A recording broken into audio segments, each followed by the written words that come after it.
de Julio Ramón Ribeiro, El libro en blanco.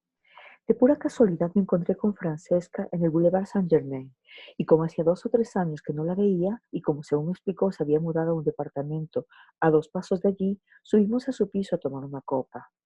Era un departamento pequeño, con vista al bulevar, pero sin duda poca cosa comparado con la linda y amplia casa que tuvo en una época en Versalles, cuando aún estaba casada con el pintor Carlos Espadaña. Yo recordaba con simpatía los grandes almuerzos que se dieron en esa casa, almuerzos que se prolongaban hasta el atardecer y donde los 20 o 30 amigos que asistíamos, después de comer magníficamente y beber como condenados, terminábamos discutiendo a gritos en la terraza, jugando fútbol en el enorme jardín y algunos tumbados en el césped y durmiendo la siesta. Francesca me invitó a una copa de Sancerre. Me contó que después de su divorcio se había instalado en ese pequeño departamento y se dedicaba al comercio del arte. Pero las cosas no iban muy bien, pues se pasaba por una época de recesión y las transacciones de cuadros y grabados eran escasas y poco productivas. Yo la escuchaba, observando el salón, en cuyos muros se veían algunos de los cuadros de su exmarido, pero sobre todo muchos grabados y dibujos de autores de segundo orden o desconocidos. En las estanterías, en cambio, había una buena colección de libros de arte y catálogos de pintores, y cuando me levanté para curiosear, vi el lomo de un libro forrado en damasco y sin ninguna referencia. Al sacarlo noté que todas sus páginas estaban en blanco, pero era un hermoso libro, no solo por la encuadernación, sino por la calidad del papel, que era grueso, ligeramente estriado y sus bordes exteriores bañados en pan de oro. Qué lindo, dije, es como para escribir allí una obra maestra. ¿Te gusta? Me lo dejó mi hermano Doménico, el anticuario, ¿te acuerdas? Ese pesado que me detestaba porque me casé con un peruano. Me lo regaló hace ya 5 años o más, cuando tuvo que liquidar su negocio, mucho antes de que me divorciara de Carlos. Yo pensé siempre escribir algo allí, pero no soy escritora. Mira, si te gusta, durante un momento pareció dudar, si te gusta te lo regalo. Tú le vas a sacar más provecho que yo. Tú que eres escritor te puede inspirar.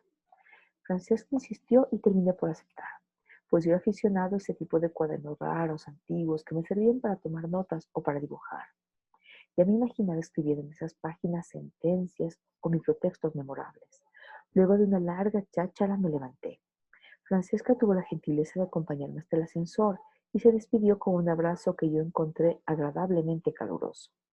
El libro en blanco lo coloqué en uno de los estantes de mi biblioteca y me olvidé por completo de él, lo que me impidió que a menudo me viniera a la mente la imagen de Francesca, sus delicados rasgos de Florentina que, a pesar de los años y de los difíciles momentos que había pasado en su vida, conservaban un irresistible atractivo. Fue sobre todo en los últimos tiempos que tuvo que pasar por dolorosos trances. Aparte de su divorcio, 1 o 2 años antes, su marido sufrió un grave accidente de auto que lo condujo al hospital durante varios meses. Luego, estando ambos de vacaciones en Italia, entraron ladrones en la casona de Versalles y se llevaron todo lo que pudieron, salvo los cuadros abstractos de Carlos, cuyo valor artístico sin duda no comprendieron, lo que los movió tal vez a tasajearlos con una navaja.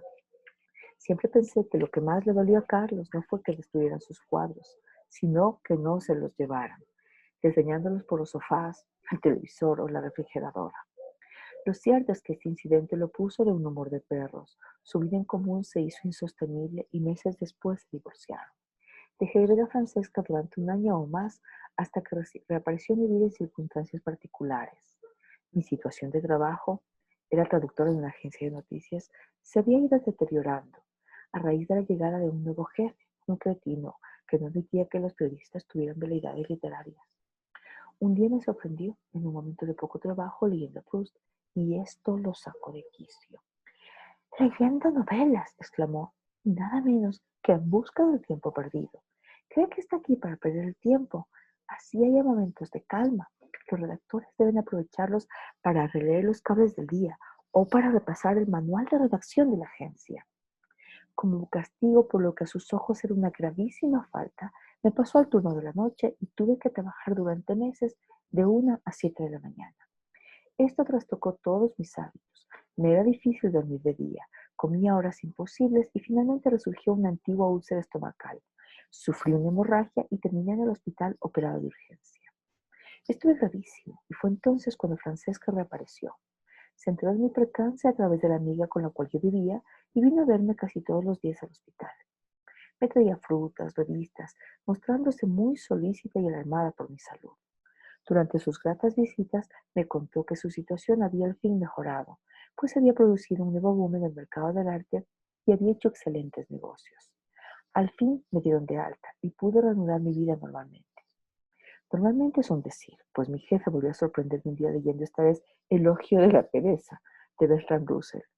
La cosa la tomó no solo como la reiteración de una falta profesional, sino como una burla a su persona.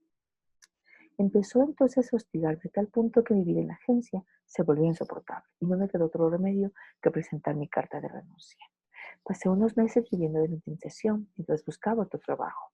Para colmo, entre tanto, mi madre enfermó gravemente y tuve que viajar al Perú de urgencia. Por fortuna, se recuperó, pero este viaje me acarreó gastos que mermaron mis ya menguados recursos.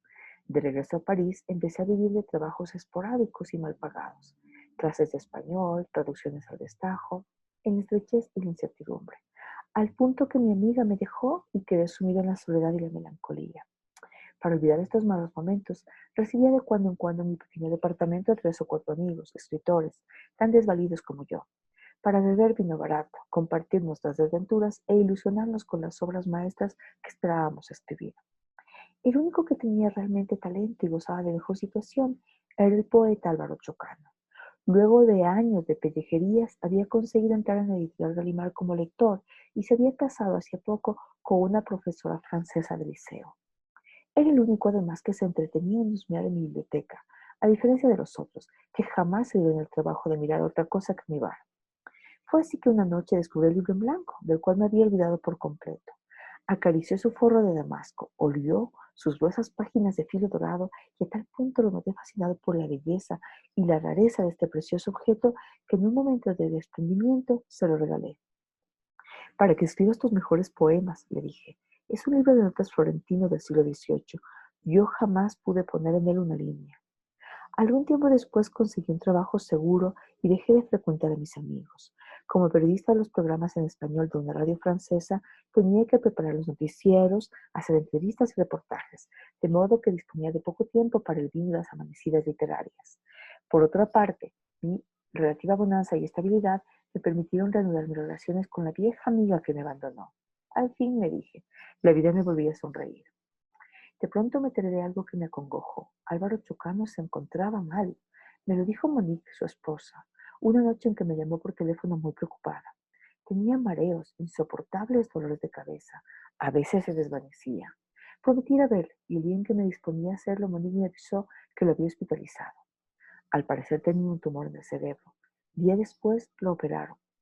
Fui a visitarlo, pero estaba semi-inconsciente. Apenas me reconoció. Musitó algo acerca de un libro, de un largo poema que no había podido terminar. Su estado empeoró y a la semana siguiente murió. Entretanto, volví a encontrarme con Francesca, quien se quedó muy sorprendida al verme tan recuperada de mi operación, y más aún al saber que había reanudado mis relaciones con Patricia y que pensábamos casarnos. Me dijo también que sus negocios iban viento en popa y que, por coincidencia, veía con frecuencia a Carlos y que a lo mejor volvían a casarse. Bromeamos diciendo que podíamos tal vez celebrar nuestros matrimonios juntos en la casona de Versalles que Carlos, después del famoso robo, había reamoblado y donde estaba pintando mejor que nunca. No pasó de una broma. Una tarde Monique me llamó por teléfono y me dijo que cumpliendo un deseo de Álvaro, me iba a dejar sus poemas inéditos y parte de su biblioteca. Eran 4 grandes cajas de cartón, por lo cual para transportarlas tuve que alquilar una pequeña camioneta. Como en mis estanterías no había sitio para más libros, arrumbé las cajas en el desván, dejando para más tarde la revisión de los inéditos de Álvaro y las gestiones para su eventual publicación. Días más tarde, Patricia, que subía jubilosamente las escaleras de la casa para anunciarme que ya tenía todos los papeles listos para nuestro matrimonio, se resbaló y rompió una pierna. Estuvo 2 semanas en el hospital y luego tuvo que someterse a un tratamiento de reeducación. Esto nos obligó a postergar nuestros proyectos, pero como si fuera poco, surgieron problemas en mi trabajo. Un argentino de origen israelita, y en esto no hay ninguna connotación racista, y que por añadidura era trotskista y diplomado en psicoanálisis, entró a trabajar en la radio, y gracias a su inteligencia y a sus intrigas, fue ganándose la simpatía de mis jefes y al final logró desplazarme de mi puesto. Por una cuestión de dignidad tuve que renunciar, lo que me dejó nuevamente sin cargo mi salario. Patricia soportó mal la cosa. Se dio tal vez cuenta de que no valía la pena liarse con un tipo que no sabía bandearse y luchar como un ogro para abrirse un camino en la vida. Y apenas dejó las muletas, me abandonó para alejarse rápidamente de mí sobre sus propias patitas. Otra vez quedé librado a la soledad, la pobreza y la melancolía. Y sin ánimo de convocar a mis viejos amigos escritores para desquitarnos en casa de nuestras frustraciones en agapes secretos, alcohólicos y muchas veces turbulentos. Quise aprovechar esos momentos de claustramiento para escribir artículos y rematarlos al primer diario o revista que se interesara. Pero me encontraba seco y estéril y no pude sino pergeñar banalidades que fueron rechazadas. Para optar el tiempo me puse a ordenar mis libros y papeles y por vía de consecuencia me encontré con las cajas que me dejó Álvaro Chocano. Las puse en el centro de mi salita y empecé a revisar su contenido con curiosidad, pues me acordé de pronto del poema inédito del que me habló antes de morir. Encontré decenas de cuadernos con borradores indescifrables y cientos de libros de poesía española, francesa, inglesa, china y de pronto, entre ellos, oh sorpresa, el libro en blanco que le regalé. Lo abrí con emoción, pensando hallar allí el poema famoso, pero seguía en blanco, tal como yo se lo ofrecí. Defraudado, no me quedó otra cosa que meterlo en uno de los estantes de mi biblioteca. Justamente por esos días recibí una escala de Francesca. Me anunciaba su nuevo matrimonio con Carlos para dentro de un mes y me invitaba a la ceremonia en la municipalidad de Versalles. Me rompía cabezas pensando qué le iba a regalar, pues sin trabajo y sin recursos no podía embarcarme en gastos importantes. Y me vino de pronto a la mente el libro en blanco. Recordé la vacilación que mostró antes de regalármelo y me dije que sería para ella agradable recibir esta institución. Hice un lindo paquete con él y se lo envié por correo con unas líneas de felicitación. Días después, días en que me sentí muy optimista y con ganas de escribir, de buscar un nuevo trabajo, de salir en suma de mi estado de aislamiento e indolencia, recibí un sobre recomendado. Al abrirlo me encontré con el libro en blanco. Francesca me lo devolvía con una pequeña nota en la que decía, lo regalado no se devuelve. Tuve un momento libre en las manos, admiré nuevamente su forro damascado y el oro del filo de sus páginas, y cuando lo abrí distinguí la pequeña letra cursiva de Álvaro Chocano. Era un poema de apenas 7 líneas. ¿Cómo no lo había visto la última vez que lo abrí? Sin duda porque el libro, sin título ni portada, podía abrirse en ambos sentidos. Contienen todas las penas del mundo. Libérate de ellos como de una maldición. La de la gitana que desdeñaste en tu infancia, la del amigo que ofendiste un día. Una estatua egipcia puede enloquecerte, un anillo arruinarte, un libro no escrito conducirte a la muerte. La lectura de este poema me dejó atónito. Pasé unos días aterrado, sin atreverme a tocar el libro en blanco que dejé sobre mi escritorio. Por un momento pensé en regalárselo a alguien, pero no me atreví. Hubiera sido un acto cruel, odioso, y no tenía unos enemigos dignos de este castigo. La única solución era deshacerse de él, tirarlo a la basura. Tanto más que entre tanto empecé a sentirme mal, con fuertes dolores de estómago que me recordaron los síntomas de mi antigua úlcera. Al fin opté por lo más práctico. Como mi pequeño departamento quedaba no lejos del Parque Monsieur, salí al atardecer y busqué un lugar donde arrojarlo. Estábamos en primavera y los macizos de flores resplandecían en medio del césped bajo el sol crepuscular. Al fin distinguí un tupido parterre de espléndidas rosas cerca de una alamerilla. Cuidándome de no ser visto, lancé el libro en medio de ellas y regresé a casa aliviado. Días más tarde pasó un viejo amigo por París y se me ocurrió llevarlo a conocer el Parque Monceau. Le mostré las estatuas de Chopin, Musset, Maupassant, los viejos cedros y el gigantesco plátanos orientales. Admiramos los macizos de tulipanes y para concluir lo conduje hasta el rosedal. Al llegar quedé paralizado. No quedaba de él sino las ramas secas sobre un manto de pétalos marchitos. París, 8 de octubre de 1993.